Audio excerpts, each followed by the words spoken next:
Xâm rạp bông ôn đành châm tìa cặp ba áo đâm chê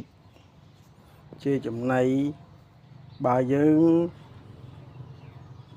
ọt miên bà bọc rư có bọc tấu dù dưỡng ai pra vị thi xác bạp nhị bàn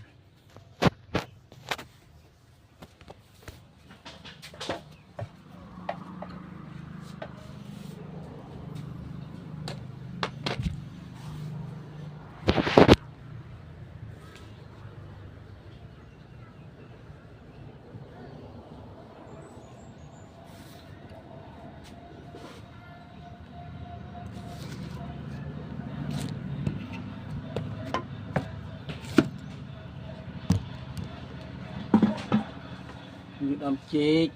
chê máu đi lang bị trâu mùi máu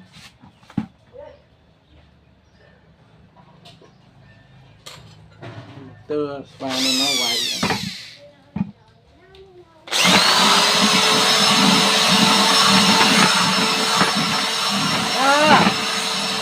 ơi